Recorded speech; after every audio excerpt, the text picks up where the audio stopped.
Welcome to the Circuit of Success. I'm your host, Brett Gilliland, and you can see the big smile on my face because I got my man, John O'Leary here. John, what's up, buddy? Brett, what a pleasure to be on your show and then to encourage the folks that are listening and watching. Well, we're excited to have you. As you probably remember, you were the very first episode of the Circuit of Success. So I think that was February 6th, 2017, over 3 years You ago. had nowhere to go but up, and you've been going nowhere but up since then, man. So congratulations Man, on starting exactly. at the ground floor. Yeah, hopefully this is not the bookend of the podcast, right? But hey, speaking of books, what we got here? Look at So that. that book that you're holding is called In Awe, and as you know, because you had me on 3 or 4 years ago, we wrote a book about 4 years ago called On Fire. On Fire is the story of my life. It's the story of the people who showed up in my life, how God worked through some tragedies in my life, and ultimately what it means for everybody else in the world as we show up and serve as our brothers and sisters keepers. So it's a really cool book about my experiences. In Awe is a wake-up call on how we currently are going through our lives, how children go through their lives, what we learned in between, and what we can return to today to have a better life. And so the timing of this book, as it comes out in May, in some regards, it's coming out into a massive headwind of virus and markets dropping and unemployment. And I think the timing cannot be better for the book In Awe. Well, I will say, and I told you this in a text message I sent you when I got done reading this. You know, you get books sent to you sometimes, and sometimes you read them, and sometimes you don't. At least that's the way I am. I'm sure you get a heck of a lot more sent to you being an author. And I'm always tougher when it's a friend that wrote a book. And I'm not just saying this because you're sitting here right now and we're looking at each other. And I'm not kidding you. When people look at this book that are listening versus watching, In Awe by John O'Leary, I'm going to put it in the top 3 books I've ever read. And I read 25 books a year. I'm a huge reader. Again, I get chills saying that, man, because I'm usually harder on a friend's book than I am just some random person I pick up at, a bookstore and read their book. And because I know them, right? I know who they are.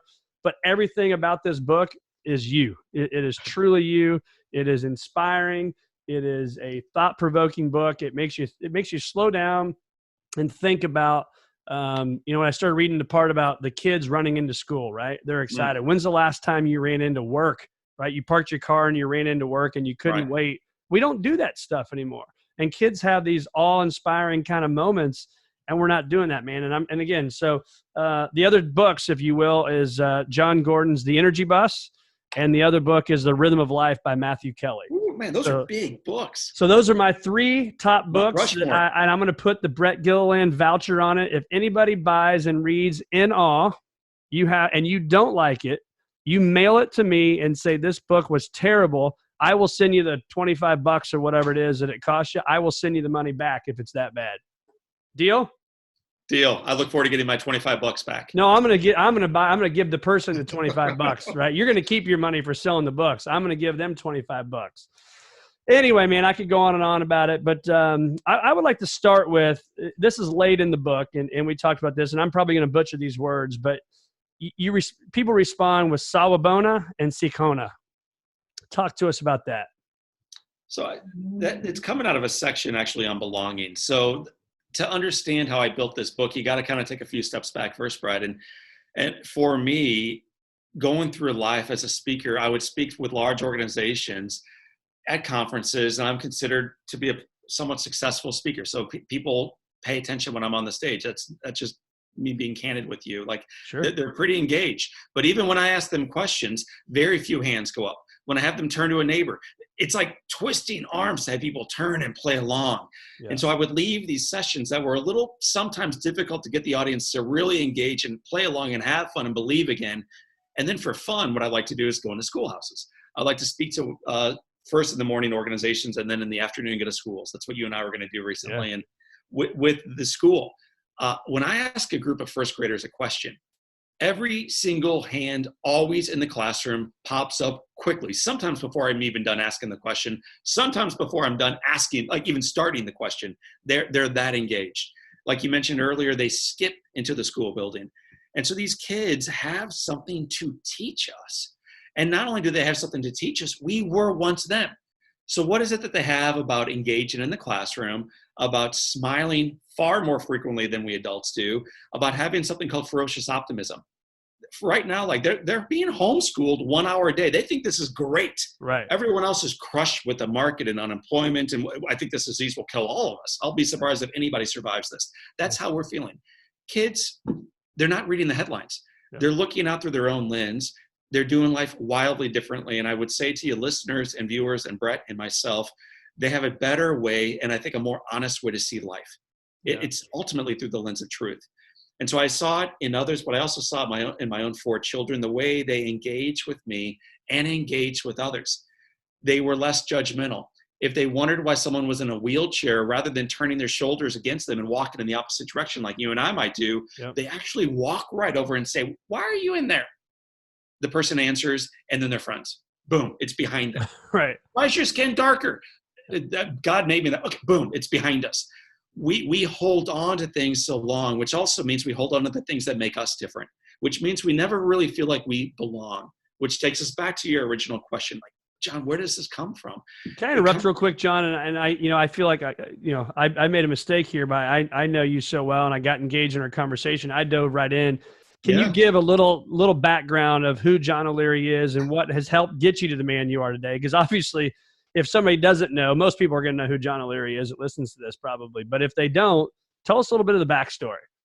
Awesome. Sorry about that. Short story is this. Born in 1977 here in St. Louis, Missouri, born to 2 great parents, had a typical traditional normal upbringing until at age 9 I was burned on my entire body, 100%. 87% was 3rd degree. And for the listeners, rather than the viewers, what that means is my entire body from my neck to my toes has indeed been burned. And when they do the math in 2020, Brett, the math is this. They take the percentage of the body burned, so do the math at home, 100%, add age, 9, and you got mortality. So at the finest burn centers and ERs in the United States in 2020, if John O'Leary presents today, he's got a 109% likelihood of dying. Back in 1987, there's just no reason for hope. There's just nothing that folks can do. And yet, as you know, I was so guided forward through my brother who saved my life, my sisters who were there with me in the front yard, my mom and dad who met me with truth, but also in love, this incredible community from St. Louis and then the Metro East and then around the United States and then around the world, coming around this little boy before the internet was even born, reminding him that he's not alone, that he can get through this, to have a little bit of faith, to fight a little bit, to set a goal in the future, and to move toward it unabashedly. And so the short story is a little boy with no chance to live now has a chance to go around the world teaching others how they can truly live in their lives, regardless of coronavirus and market swings, but which, by the way, are incredibly normal. Yeah. We've had, and you know this better than I, 13 drops of more than 20% in the last 52 years. Right. Nothing new under the sun. These are 2,700-year-old words that we sometimes forget. Yep. Nothing new under the sun. So I have a crazy story about adversity, but it's redemptive, it's beautiful, and I wouldn't trade places with anybody in the world. Well, it's an amazing story, and one of my favorite parts of the story is your mom, right? The truth, right, that your mom said to you, and I think that's so important right now. And you know, I didn't mention this either, but you know, we're at home right now. We can't go outside. We're locked up. For people that listen to this, you know, a year from now, we're stuck at home with this coronavirus, and you know, our parents we as parents are telling our kids tough things. They're seeing things, but you're sitting here in bed, and obviously people didn't know if you were going to live or die. And you said something to your mom, and she had a comment that only probably a mom can respond with. What was that? Well, you've got a great memory, because I know it's been a while since you read On Fire, but I am 9. I'm in a hospital bed. I'm dying. I'm bleeding out. I've got burns over my entire body, and I'm laying in a hospital gurney naked. So that's the situation. Yeah. My mother comes in. She takes my hand in hers. She pats my bald head, and she says to me, "I love you." And it just like totally caught me off guard, because I thought she was going to kill me for burning down her house. Like that was my original thought. And then when she came in with love, I realized that I was actually in much bigger trouble than I thought. I thought it was a parent's problem. And it turns out that it's actually my deal right now. And so I realized this was really serious. So I look up at my little 9-year-old way and say, "Mama, knock it off with the love. Am I going to die?" And Brett, I assumed she was going to respond, "Baby, who told you that? No, you're not going to die. You're going to be fine." And instead, she looked back at me. She kind of felt my forehead with her, like the back of her hand, like only a mom can do. And she says, "Baby, look at me when I'm talking to you. Answer this question. Do you want to die?" It's your choice. It's not mine. And so I look up at my mom and I say, Mama, I don't want to die. Geez, I want to live. And her response was good. Take the hand of God, walk the journey with him, and you fight like you never fought before. She said, Dad and I will be with you, baby. You are not on your own, but you got to fight. You got to want this thing.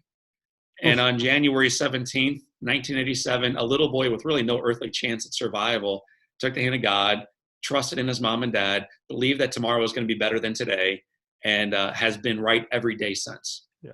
So How much of that was do a you think street was, fight, man. how much do you think that is faith and literally your mindset? I mean, when you look back at that, knowing what you know now, you travel the world, you speak to some of the biggest audiences and at these biggest conferences that you can possibly be at. I mean, you've learned a lot from a lot of great people. How important was faith and mindset in that, do you think? So I would think it's everything. And those are two separate things, although I think they're Yeah. married. So Yeah. we'll start with faith. When I was a little boy, I had the faith that if you got out of the boat and thought you could walk on water toward Jesus, you could in fact do this. Not just reading something that happened a couple thousand years ago with the boys in the boat, but John O'Leary, growing up in DePere, Missouri, could get out of a boat and go across DePere Lake and come right over to Jesus. I believed in my heart of hearts that was possible. And I did in the hospital, and I think I proved it true in some regards. The harder thing about faith is as you progress in life, you pray that a little kid's cancer goes away. And it doesn't. You know, you pray that your dad's Parkinson's disease. My dad's Parkinson's, man, I wish that would go away. I pray it goes away every night. Hasn't yet. And so you have to reconcile, how do prayers that seem to be unheard by an unloving God how are they actually received by an incredibly loving Father to move not only that individual, but all of society in a direction that we can't even fathom this side of eternity. So my faith remains committed and solid and steadfast. It's also why I think as successful and steady and joyful as I am today. So faith for me is a massive reason why I survive, but also in my life today, why I thrive. And it's not about money, and it's not even about physical health or satisfaction. It's so much. St. Paul wrote some of the finest letters from confinement. So a lot of us are barking about how miserable it is to be trapped in the safety of our home with our kids. Yep. Paul did his best work in jail cells on his way to death. So I think there's a lot to be learned from periods of great adversity if we have a strong faith component guiding us forward. The other piece is the mindset. The mindset plays with faith, but it also can live over here in a separate area. And for me, it's the ability to watch the sunrise, not as another omen of how lousy this day is going to be, but as a reminder that this is a new start to a new day, and the best is in front of us. So I think the way we choose to perceive, for those of you viewing, my fingers have been amputated down to my knuckles. The way we choose to view our hands and our scars and our limitations and our falling bank accounts and everything else we want to view will influence not only what we see, what we think and believe, and ultimately what we do with that, which is going to influence our results. So our mindset actually determines what happens next. It's profoundly important to not let the headlines dictate how you show up in your day. Yep. I 100% agree. I mean, I always say that your mindset decides where you go, and your discipline decides how fast you get there. There you go, man. That's well said. And it's just, I don't know, man. Your story has hit me since we probably have been buddies since 2006. I think 2006 is when we met, and it continues to be even more and more inspiring in the things you're doing. So I will go back now to late in the book, Sawabona and Sikhona. Again, probably butchering those words, but fill us in on that. Talk to us about that. So those are African ways of greeting each other, and the first one is that I see you. Yeah, I see. I'm here. I'm here. And in a village, the way they enter into a tent, into a home, into a family dinner, over to a well, is they want to make sure that the person next to them recognizes that they are there fully, not just physically, proximity. I see you. I'm here. And it's a cool way to imagine how a community could get along in sub-Saharan Africa. Like it's beautiful, beautiful language. But man, you're an advisor, you're a business owner, you're a leader of your family and of your team and of your clients, Brett. We need those words now more than ever. In 2019, when the market was at historic highs and unemployment at historic lows, and the coronavirus wasn't even a thing we'd ever even had on the horizon of our future, 1.5 million Americans attempted suicide. So during the best of times, 1.5 million of us realized our life's not worth it anymore. And I am highly concerned about what could happen in the marketplace during the worst of times when we feel isolated, when our wealth, which we think is is the most important thing in our lives, begins to dissipate, when our employment seems to fade, when our connections to those around us seem to fade, when we're no longer able to exercise outside for a while, what will this do to our mental health, our ability to be seen and to recognize we belong? And so I think those words, and guys listening right now, if you're still tuning in, you have a lot of audacity to still hang on to the show for this long. But I think you need to be a torchbearer into a place that is seemingly fairly dark right now. Yeah. And you need to remind people that their best of the journey remains in front of them. They are not alone. And the best way to deliver that message begins at home. Yeah. And then carry it forward. But you got to start this thing in your apartment, in your condo, in your house. So, but how do you do that, right? So if we can be pretty transparent, I mean, if you look at your business, you make a living, obviously selling books and doing all this stuff, but you also make a living by, see my kids over here dancing. They're trying to make me laugh right here, John. That's good. I like it. But you make a living by traveling the world, right? Getting on an airplane, going to massive conferences and speaking and getting paid for that. And that has literally been shut down. Correct. So how do you remain positive through all this, even though that part of your life has stopped? I'll answer that question in a long-winded way, and you read this story in the book in awe. As a hospital chaplain in 2004, I had an experience meeting a business owner at St. Louis University Hospital. I'll give no other details about the guy or the illness other than that. But I walked into his room. The man was dying very clearly. The walls were gray. There were no pictures on it. There were no signs of flowers, cards, or visitors. And I sat down, and our job as a chaplain is kind of just to be a friend. Like, it's not to convert or anything else. It's just to love people. And so I enjoyed that job very much. And I'm visiting with this guy, and he shared, John, had you seen me years ago, you would have seen a man on top of the world. I had a successful business, had a great net worth, had a strong marriage, and 3 happy girls. And John, in the pursuit of success, I lost sight of what actually mattered. I turned to habits that led me away from my wife, and he went into some details on that. Eventually, my 3 girls turned their backs on me. I turned to drinking, turned to smoking, and now I find myself in this place with no one around. And then he looked out the window, Brett. He looked back at me and he said words I'll never forget. He says, John, I've climbed the ladder of success my entire life. And as I've made it to the top of the ladder, I realized I've had it leaning against the wrong damn wall. And I'll never forget the misery in his face, the death that was on the horizon, and the isolation that man felt. And I realized that 2004, so I'm however old I am back then, half the age I am right now, that in my life, I was not going to climb the wrong ladder. I was going to climb. I was going to race towards success and significance, but I wasn't going to lean it against the wrong wall. And so I'm not identified ultimately as a speaker or by my net worth or by anything else that I think many others hold their hats high on. I don't, man. I'm a child of God. I'm a son. I'm a father, husband, a whole lot of other words and descriptors first. Now, being a little bit more practical and pragmatic, I have a team of 7. I have a building that I own. I got to keep the cash flow coming in. I got to keep people paid. I see myself as being my brother and sister's keepers, man. I want to keep people gainfully employed around here. The smart move would have been to let everybody go and pick them back up in the summer. That's not my play, man. I'm going to support them through this thing, thick and thin. So we're pivoting. We primarily do a lot of work on the road in big stadiums, but we have also for a long time done work on video.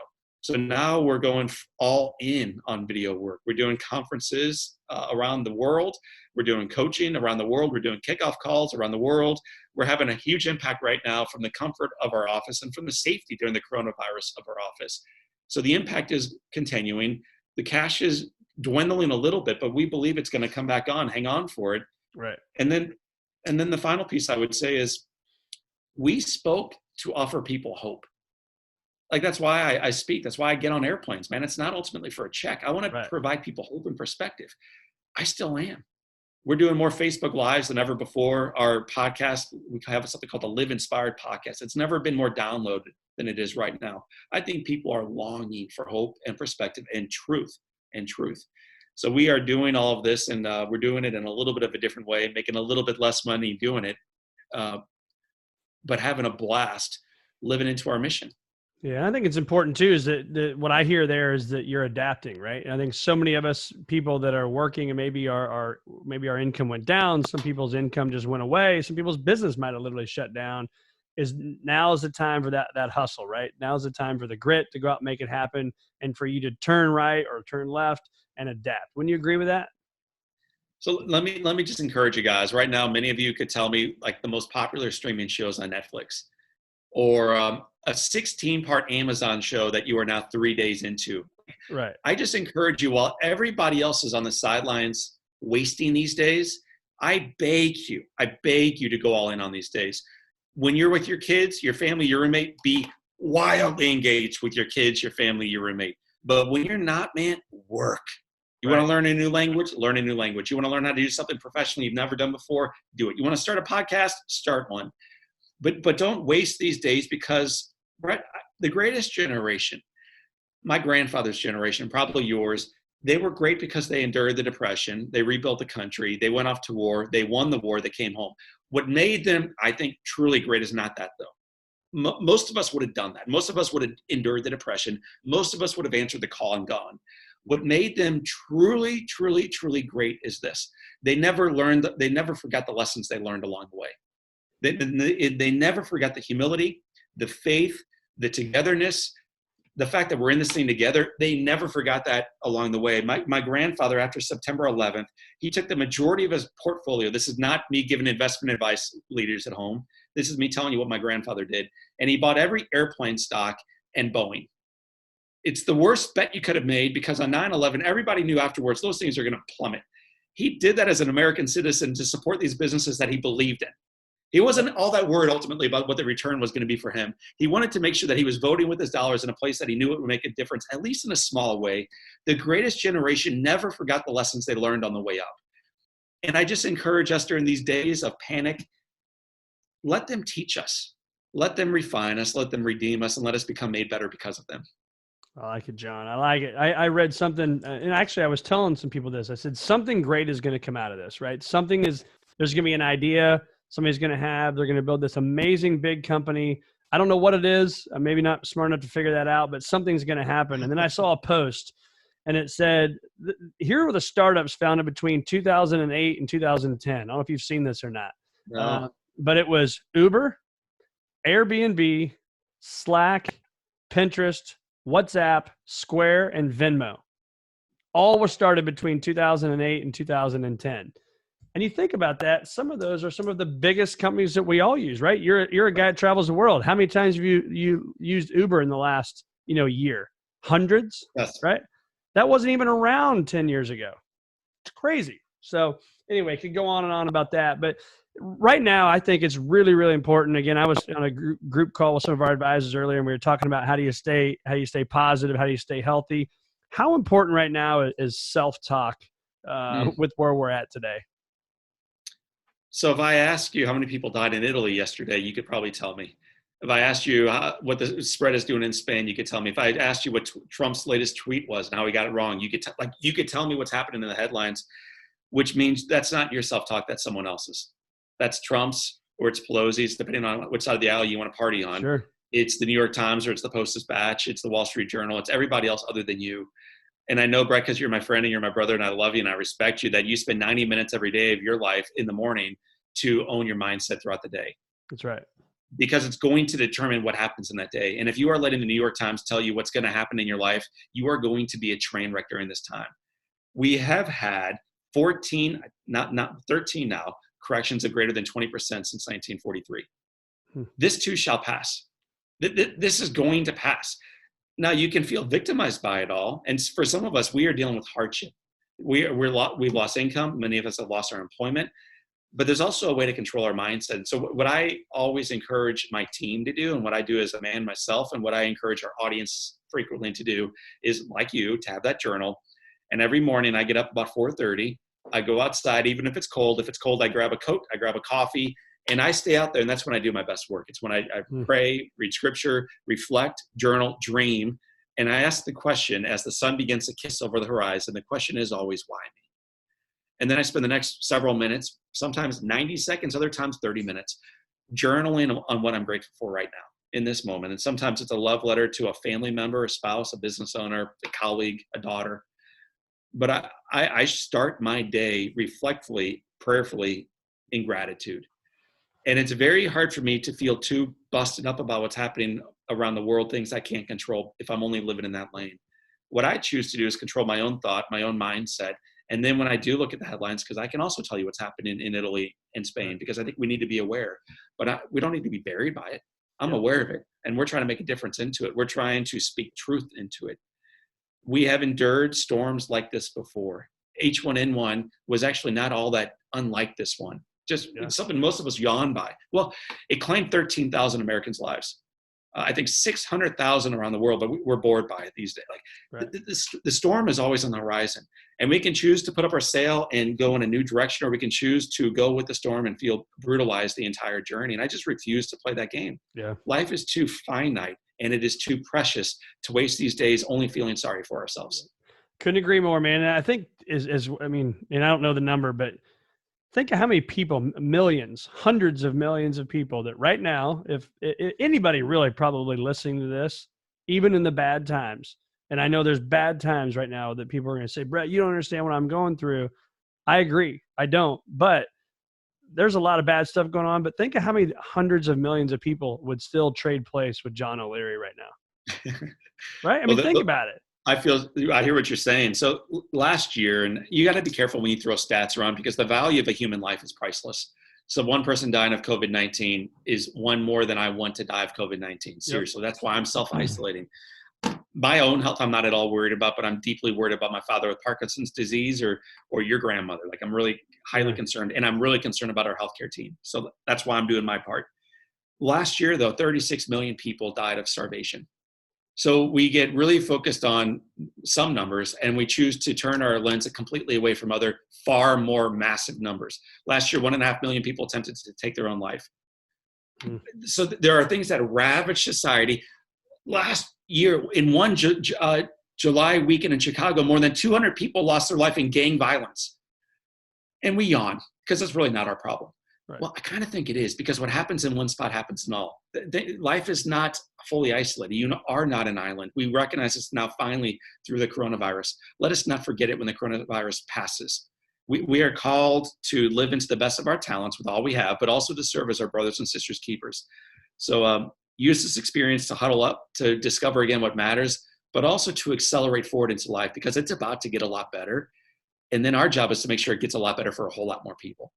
That's right. So talk to us about, in the book, you talk about the importance of asking why, right? And these kids, as I look out and see a couple of my kids, and so now that we got the 9-year-old still, the 14-year-old's now joined us. What's up, Max? And so, but the importance of why, right? Because in my 5-year-old upstairs, right, that question's all the time. And sometimes it can be, like at the end of the day, another why question. But why is that so important? Well, I think we're seeing it firsthand right now, Brett, with everybody working from home, and many of us actually enjoying it more than being in the office. Yeah. We've never once paused to say, I come in at 8, I leave at 5. Why? What if I started my day at 4:30, worked till 7, got my kids up, worked a couple hours at home, had lunch with my wife, came in, worked from 1 to 4, then came home, picked up my kids. Why? So the idea of why challenges what we take for granted. Why? Now, as little ones, your kids who are watching us right now, they naturally do it. But the more they do it, more mom and dad and teachers say, because, damn it, that's why. Now stop, go do what I told you to do. Right. Just do it. That's the way we do things. Right. So we as adults stop asking the question why. But if you really want to take massive leaps in life, in your business, in your marriage, in your spiritual journey, as a leader, as a sojourner, you got to be risky enough not to assume you have the answers. That's the wrong way. I don't trust a politician or a leader who thinks they know everything. Run the opposite direction. Great leaders are always asking great questions, and there's not a better question than why. Where did I learn that, man? I learned it as a child. I learned it from my own kids. I learned it from your kids, and I think we all learned it from ours, and we used to ask it ourselves. And so leaders, the opportunity in front of us today is to ask it again. Why? Why? And is there a better way? Why? Yeah, is there a better way? I think that is key, right? Especially as a business owner, as a parent. I mean, you're right. We don't ever question the fact of you just work 8 to 5. Right? If you went out and hired a new employee today, that wouldn't even be the topic, because they just know you're going to come in at this time and you're going to leave at that time. No questions asked. So, yeah, that's a journaler. That's a writer, downer, thinker. If your business could talk right now, what do you think your business would say? I think my business is trying to speak to me right now, and I better pay attention to listen, because if we get this wrong, it's going to make moving forward a lot more difficult. I think the business is saying, John, I've been inviting you for a long time to scale in a way that you were afraid to do. I've given you an incredible opportunity to do exactly that. You can choose to ignore it and go out of business and become irrelevant and do some little church picnics and have fun and just still love your kids and really have a great time in life. Or you can choose to really wake up to this headwind, to this storm, and see it as an incredible, priceless opportunity to do the things that you've been called to do next in the journey. And so what we're trying to do is to pay attention to what the business, or my worldview, God, would have us do next, and then to be risky enough to say, okay, first, why? Because I want an answer to it. Yeah. And I may even ask why again. And of my own code, because I'm challenging my team right now to completely reinvent ourselves. And we're always asking why. Like, so if we do that, why? But we're coming up with a really cool plan to touch a lot more lives around the world than one guy can do by hopping on an airplane and missing family dinners. Yep. So the business is telling me to pay attention, and I hope that I'm sophisticated enough and humble enough to do exactly that. Well, I'm glad I asked that question, because a lot of times when I ask that, it's just like, it's kind of a dumb question, really. I mean, because sometimes people just kind of stare at you like, well, my business doesn't talk, or, whatever. And I'm like, oh, that didn't go the way I wanted it to. But your answer was perfect, right? So to peel the onion layer back more on that is how. Like, so how do you do that? So you say, I inspire my team. It's easy to say that on here, on a podcast. I inspire my team. So talk to the man or the woman that's listening right now, and they've got the thought, I've got to turn left now instead of right? I've got to flip the script on what I do as a business model. I have to change my business model. How do you inspire your team? It's not just an email, right? What are you doing? What are you specifically doing? Let's dig into the weeds here and get specific on that. So we do, I think, a couple things differently now than we used to. The first thing we do is we begin every conversation like this one on a Skype call or Zoom or meetings through Microsoft, whatever it might be, where we can actually physically see each other to remind each other we're here, I see you, you belong, that we're working collaboratively, that we haven't checked out, that we're still in this thing rowing together. So that's one thing that's really been beneficial, to remind the team we're still doing the great work. Then we walk around the room and we ask one another, what's the greatest lesson that you've learned since we last checked in?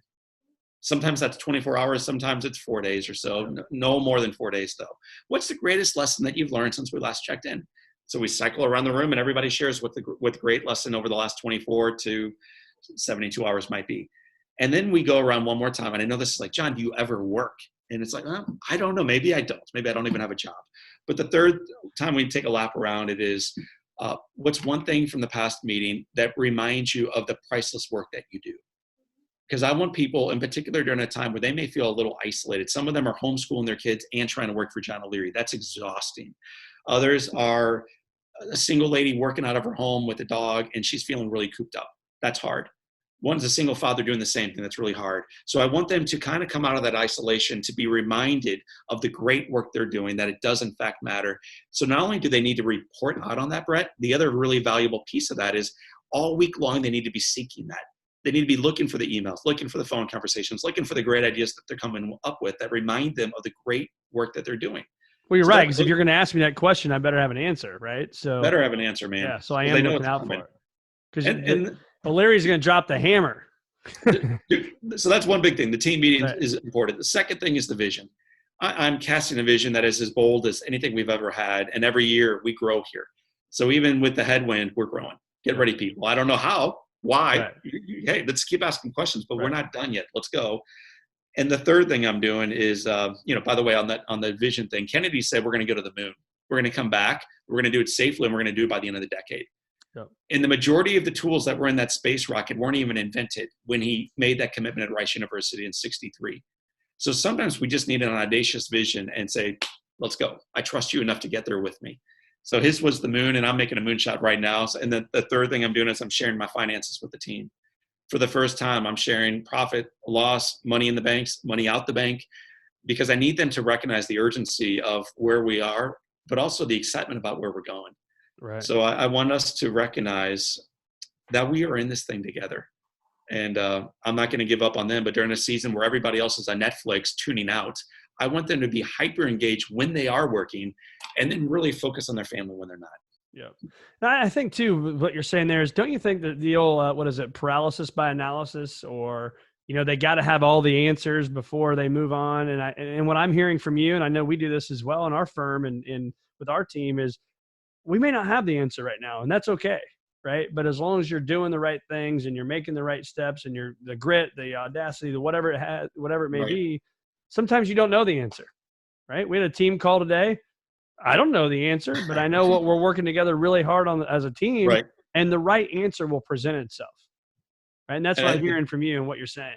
you are hearing that loudly from me. My team is hearing it even louder from me, because normally I have a pretty clear vision and a pretty cool strategy and tactics to deliver on it. Right now, I don't. I got a great vision, but we got to build the strategy and then build the tactics and believe that together we can get it done. Yep. I like that. What are you learning? So as you travel around the world and you're meeting with some of these great leaders, so talk to our leaders, our business owners, and when I say leader, it doesn't mean you have the title of the leader, of your organization. You could be leading your home, you could be leading the cube that you work in, I mean, whatever it may be. What are you learning that the best leaders around the world are doing, whether that's daily, monthly, yearly, whatever it may be? Awesome. So the first thing is they're never being driven by the day. And Brett, you mentioned this on the kickoff, but they determine how this day is going to roll as they step into it. Yep. So they are very intentional in the morning, and they typically don't wake up to the alarm clock reminding them, I got to get the kids to the bus stop. Right. These are folks that are up and rocking and rolling long before everybody else is even thinking about hitting snooze. Yep. So I would just encourage people during all seasons, including this one, be thoughtful in the way you want to get after your day. The second thing for my favorite leaders is they're incredibly humble and hungry. And I have the benefit of partnering with Microsoft and Apple and Southwest Airlines and some really cool organizations. And they've got great leaders. But my favorite leaders are typically the ones driving me around when I'm out of town. They sit in the front. I usually start off in the back before I step into the shotgun. And they typically came from a different country at one point in their life. Very few of my drivers were born here. And they have this profound hunger to not only serve their client, which is me in the back of their car, which is really cool. They have a hunger to grow, to make the world a little bit of a better place for their family back at home, but also the family they're raising here, and to make society itself better. So our immigrants have so much to teach us about what it looks like to have a work mentality. They're workers, man. They have so much to teach, but they also have a lot to teach us about humility. There's not a whole lot of ego in the front of those cars. They're just loving and open. And some of my best conversations aren't with high-level executives with big old paychecks. They're side to side in a Lincoln Town car and a taxi car going to and fro meetings and airports. Yeah, I learn a lot from those people, can't you? Yes. If you listen and ask questions, if you're on your phone in your world, done. But if you have the audacity to say, what's your name? Where are you from? Where were you from before that? How'd you get here? When'd you come? Was it hard? What did you, man, you think you have a hard life. You hop in a typical taxi in any city when we have the opportunity to no longer socially distance ourselves from one another, and listen to the story that folds out in front of you, and you will be overwhelmed. You will be overwhelmed. Well, hopefully some of this slowing down stuff will eliminate that, right? Because I'm guilty of it too, right? Jump in the Uber and you're on your phone, but I'm a talker, so I like to hear those. We could probably start a podcast, right? Brett and John in the Uber ride, and that's really interesting, man. We'll start getting people's stories. I'm in. John will probably run with it. There's your moonshot. I don't know if you're going to get paid enough for that, but talk to us about, especially again, right now, I don't want to continue just to keep focusing on this, dark cloud that we're in, but I mean, so today, but a year from now, 5 years from now, on a day that John O'Leary doesn't want to get after it and go fight the day, which I know there's not a lot of those days, but there are some, right? We're all guilty of it. What do you do to make sure you still get up and you put on the nice shirt and you go battle for that day? Right, man. I wore a blazer to work today, and I don't think anybody's going to come in here that I'm aware of. Right. Because I think the way you dress will determine sometimes how you actually show up into that day.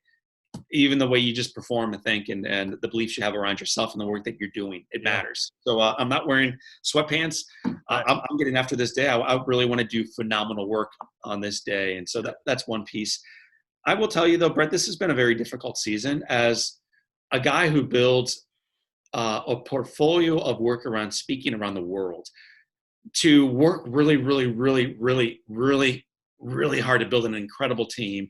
And almost everyone's efforts are around making the phone ring to support the client, to get John O'Leary in front of a big audience, and then bring him home safely, and to love the audience while he's there.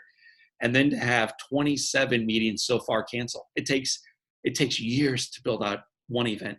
We've had 27 ripped out from us. And that's not only the lives you wanted to impact, which is tens of thousands, but it's a lot of revenue.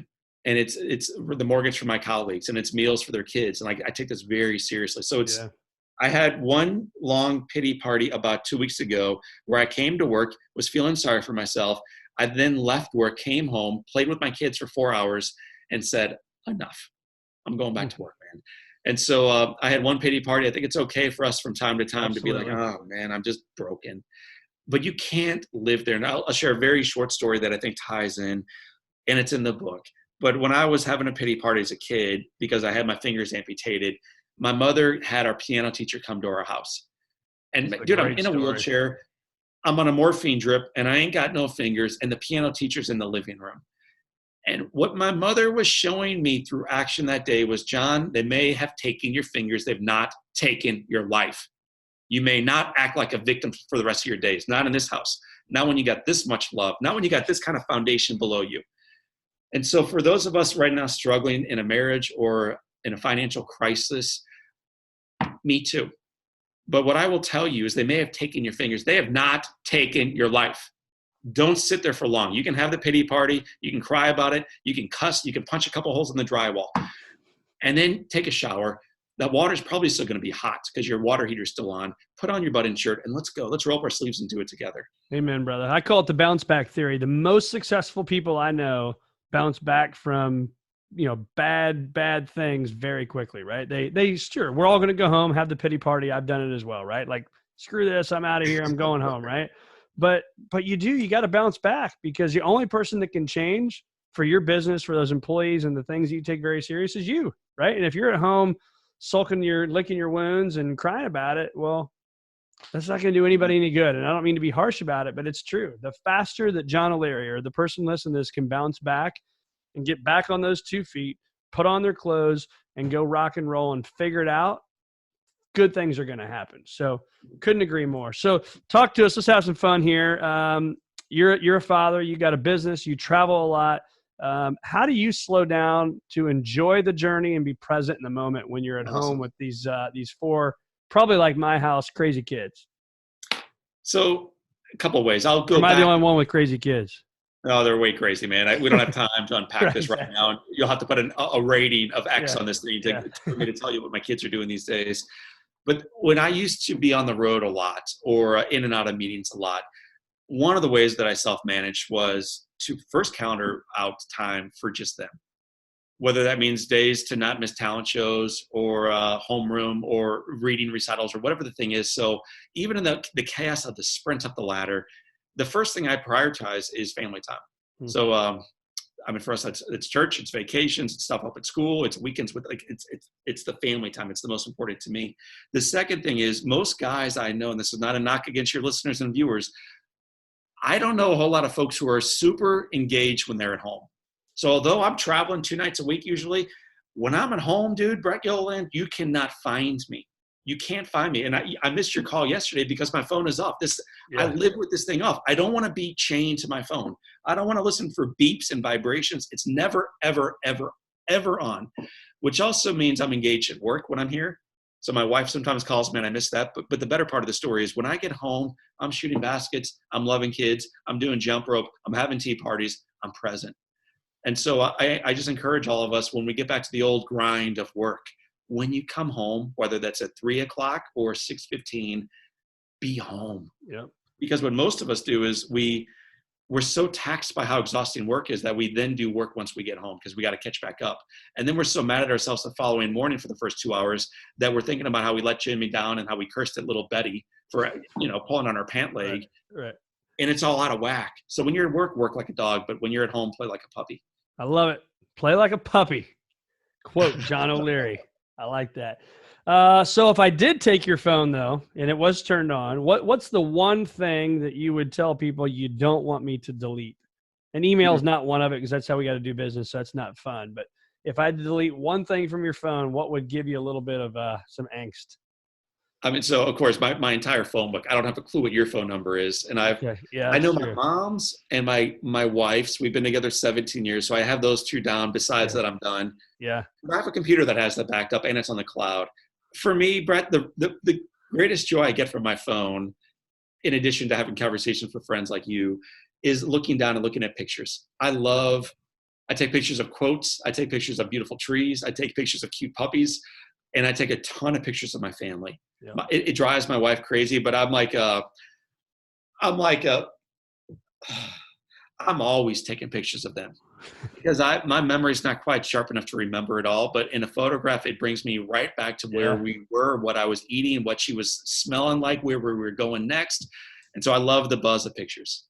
I love it. That's a good one too. I'm a closet photographer guy. If I could, take pictures forever, that's what I agree. So that's awesome. So bucket list. Talk to me about the O'Leary bucket list. Anything on there? What a cool season for us as a family. Like I mentioned, 26, 27 speeches have just been moved or gone forever, which means I've had, Brett, I don't know, 17 consecutive breakfasts, 17 consecutive lunch, and 17 consecutive dinners at home. And tomorrow's going to be 18 for all those. And then I'm looking forward to 19 and probably going to be at about 60 before I'm back on a flight and maybe more. Yeah. Rather than cursing this time and cursing the luck, man, I'm taking inventory of how blessed I am to be able to weather the storm.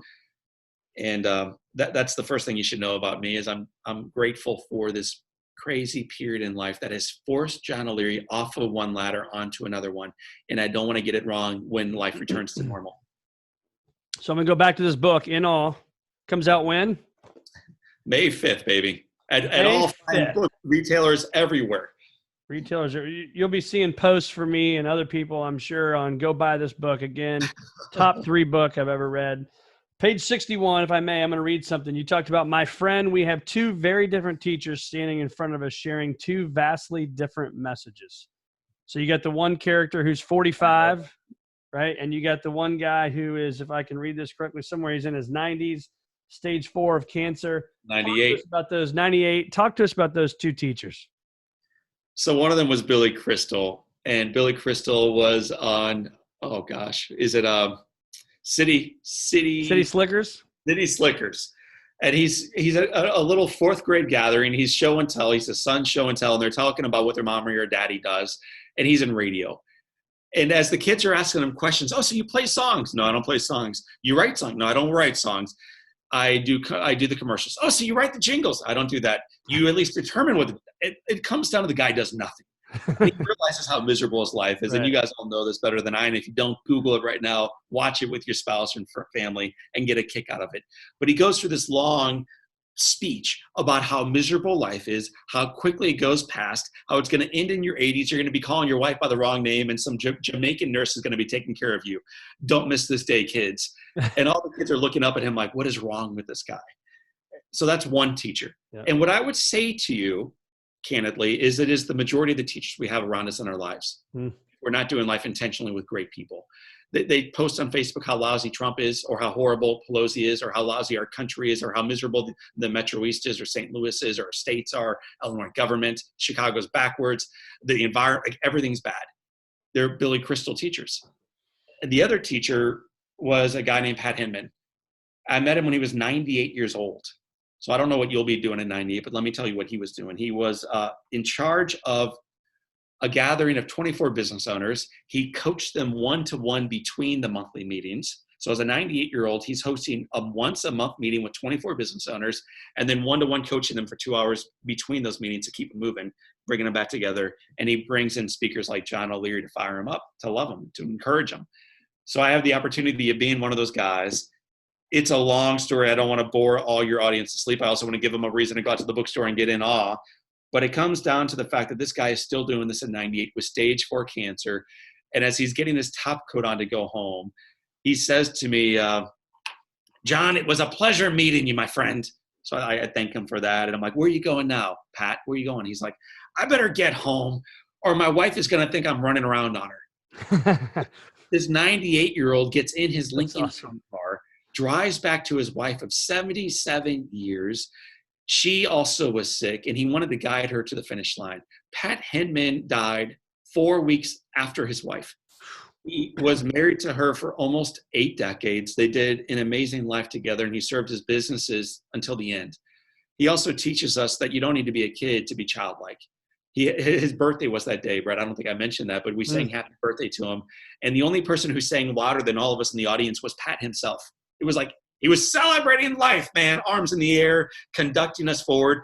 And then after he sang the song, he went around the room to all 24 business owners and me and told us all 25 of us, one thing that he appreciated about us.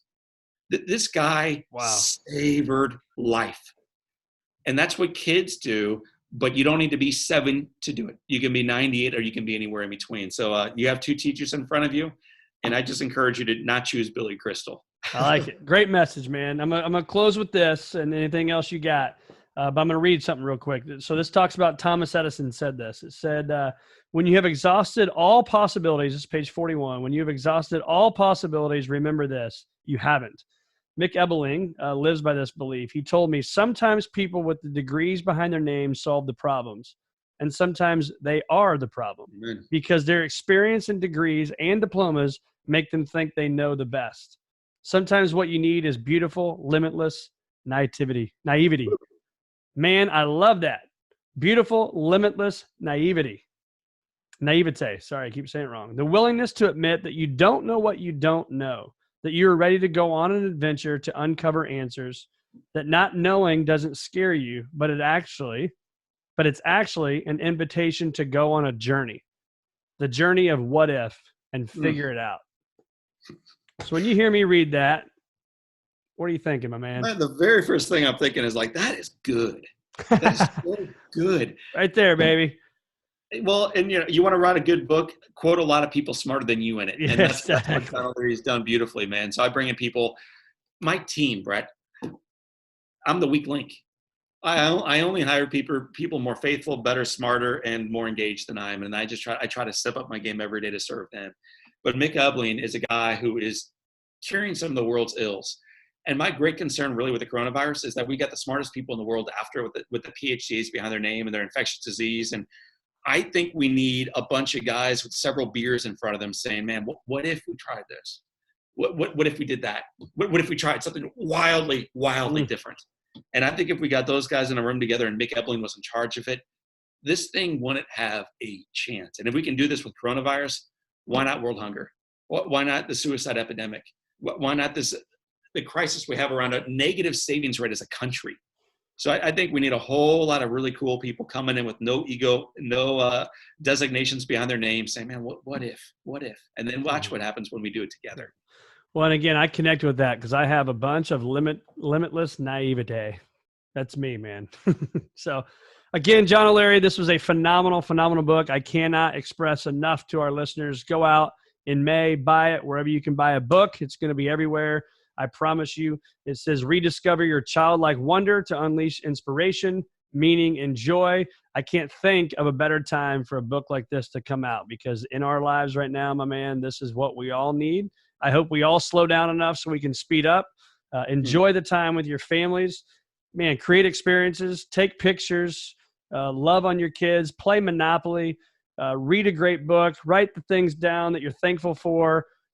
Just, call your friends, and you know what, man, like I'm doing, host a poker tournament once a week with your buddies. And then when you win, they pay you on Venmo. It's phenomenal. It's basically free to go do it unless you lose, but just go out and love on people, man, because you do that all the time, John. So it's awesome being with you, my friend. And let me just tell people one more thing, listeners and viewers. We got a 21-day challenge, no cost to it. It's called readinawe.com. So if you go to the website right now, readinawe.com. Let me just encourage you for 21 days, and you can share it with your family. Every single day has a little bit of inspiration, and I mean like 32 seconds, so it's not going to take you very long. And then one challenge to step into it. So whether it's playing poker with your buddies or taking a picture of a beautiful spring tree, let me remind you that there's reason for joy today. So go to readinawe.com, and let's do the next 21 days of life together. I love it. John, you're the man. Thanks so much, buddy. I'm proud of you, man. Keep going.